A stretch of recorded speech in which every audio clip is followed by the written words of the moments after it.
Dobar večer, poštovane gledateljice i gledatelji. Poznata europska ateistička kampanja nedavno je doživjela svoj vrhunac u Velikoj Britaniji sa sloganom "Vjerojatno nema Boga, stoga prestanite se brinuti i uživajte u životu". Kako u Hrvatskoj sekularistički ateistički pokret nije narastao do nekih većih razmjera, posla se prihvatila Ženska mreža Hrvatske koja je tu kampanju ugradila u proslavu Dana žena. Dakle, 8. ožujka nije to prvi put da udruge koje se inače bave jednim područjem rade i nešto drugo, no njihov postupak naišao je ili na snažno odobravanje ili na burno negodovanje određenih pojedinaca, komentatora i kolumnista, pa i raznih organizacija. Rijetko tko je ostao ravnodušan. Naravno, kao inače u Hrvatskoj kad su takve teme, svi već imaju naprijed svoje stavove. Zagrebački električni tramvaj, da malo pojasnimo koji ne znate, zaprimio je uplatu i odobrio plakate sa sloganom "Bez Boga, bez gospodara", što bi trebala biti kao hrvatska inačica ovog gesla koji sam vam rekao, europskog. A potom je iste povukao s objašnjenjem da ipak vrijeđaju vjerske osjećaje. Sad, što su to vjerski osjećaji, je li to doista tako? Sve je to povod našem večerašnjem razgovoru u kojem se bavimo procijepom ili jazom između katoličke i sekularne Hrvatske. Tko tu koga vrijeđa, ugrožava ili krši ljudska prava i ako da, zašto? Evo, to su teme naše večerašnje emisije. Vi nam se svakako javite sa svojim pitanjima i komentarima, kao inače naravno u drugom dijelu emisije. S nama su večeras u studiju profesor dr. Lino Beljak, profesor filozofije na Filozofskom fakultetu u Zagrebu i tajnik udruge Protagora. I gospodin Hrvoje Crkvenec, izdavač i glavni urednik internetskog portala Križ života. Dobro večer. Dobro večer. Profesore Beljak, udruga Protagora, sad se u zadnje vrijeme sve više ipak čuje za udrugu. Što je ta udruga, čime se bavi, gdje se osnovala, tko su članovi? Evo malo da predstavimo samu udrugu. Udruga Protagora osnovana je prije nekoliko godina s osnovnom zadaćom da štiti prava i religioznih osoba i da se suprotstavlja diskriminaciji jedne od brojnih manjina u našem društvu, a to je marginalizirana jedna skupina onih koji nisu vjernici, bilo da su ateisti, bilo da su vjersko indiferentni, bilo da imaju neke drugačije i religiozne pozicije, pri čemu bi trebalo odmah izvršiti neka razlikovanja. I religiozna pozicija ne podrazumijeva nužno ateizam, a sam ateizam nije nužno antiteizam. Tu moramo vrlo precizno razlikovati te pojmove, a sve ove pojmove koje sam spomenuo treba razlikovati od pojma sekularnosti ili sekularizma. Drago da ćemo imati sad mogućnost da ipak i čujemo tu razliku. U svakom slučaju, dakle, udruga Protagora nije antiteistička, je li tako? Nipošto. Da. Da, dakle, riječ je o udruzi koja je imenovana prema grčkom filozofu, poznatom, dakle, prije svega iz razdoblja sofizma, koji je znamenit po svojoj izjavi: čovjek je mjera sviju stvari, opstojećih da jesu, a ne opstojećih da nisu, koji je dakle postavio jednu antropocentričku viziju o kojoj dakako možemo raspravljati, koju bih ja osobno također podvrgao kritici, kao i kozmocentričku viziju, kao i teocentričku viziju. To je naprosto jedno od mogućih naličja metafizičkog pogleda na svijet, uz, međutim, važnu napomenu da ova antropocentrička vizija, ukoliko se ne dogmatizira, pomaže tomu da vidimo ograničenja svake zatvorene koncepcije. Nadam se da ste shvatili. No, evo, Hrvoje, da i vas pitamo, portal Križ života je zapravo najpoznatiji religijski portal u Hrvatskoj. Vi ste ga pokrenuli. Evo, kako tumačite taj uspjeh zapravo nametnuo se na medijskom tržištu, ako možemo tako reći, a još uvijek se mnogi pitaju je li on službeno zapravo dio katoličke crkve, kao recimo Glas koncila, na primjer. Pa dobro, možda bi bilo dobro da se krene sa ovim zadnjim pitanjem, dakle, da li je Križ života službeno glasilo katoličke crkve. Nije službeno glasilo katoličke crkve, jer u katoličkoj crkvi de facto ne postoje mediji. Postoje bilteni, kako to ja zovem, zato jer katolička crkva pokreće te medije, uzdržava te medije, plaća novinare i tu se onda donose neki tekstovi razmišljanja isključivo ljudi koji gledaju iz te strogo hijerarhijsko-crkvene stvarnosti.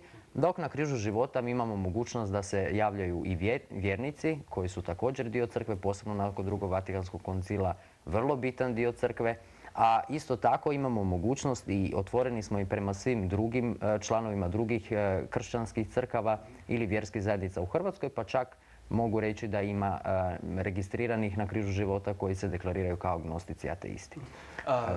S tim je povezano i ovo prvo pitanje, dakle, zašto smo mi toliko popularni među tim vjerskim medijima? Pa mislim da je upravo zbog toga. Upravo zbog toga što nismo getoizirani, ne zatvaramo se pred drugim i drugačijim i zbog toga i tu imamo nekakav uspjeh, posebno među tom mlađom generacijom koja najviše i koristi internet kao medij.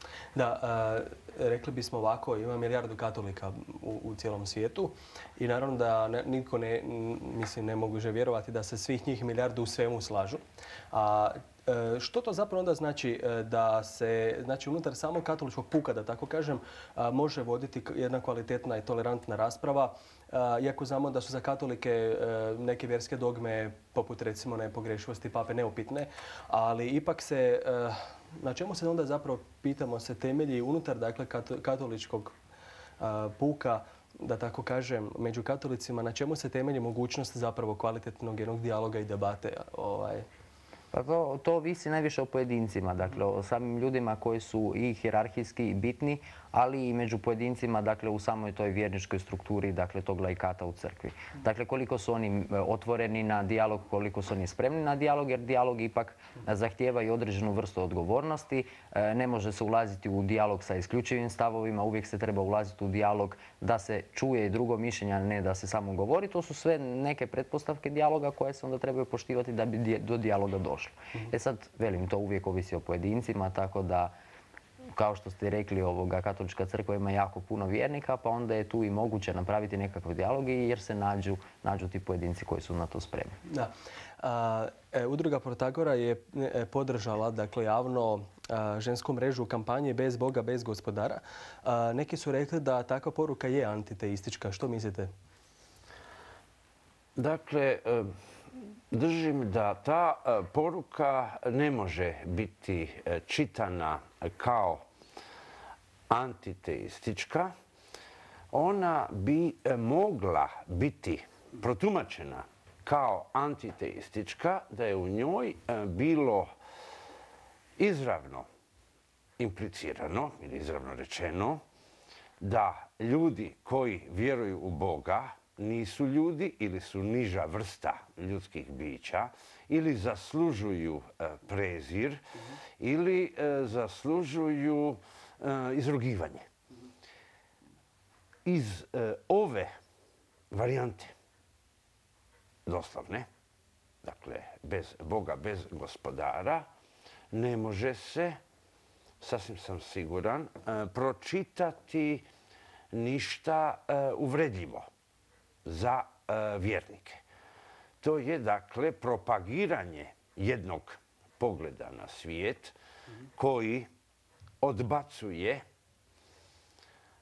ideju Boga kao gospodara, odbacuje možda i ideju Boga kao takvoga, ali ne osporava sam po sebi pravo drugima koji žele živjeti s Bogom i žele biti vjernici, da to svoje pravo ispunjavaju, odnosno ozbiljuju u svojem životu bez diskriminacije. Dakako, iz slogana bez Boga, bez gospodara mogu se izvesti jednoznačno ateistički zaključci, dakle to je slogan koji je očigledno ateističke naravi, ali nije i antiteističke. On bi bio antiteističke ukoliko bi predstavljao poziv na nasilno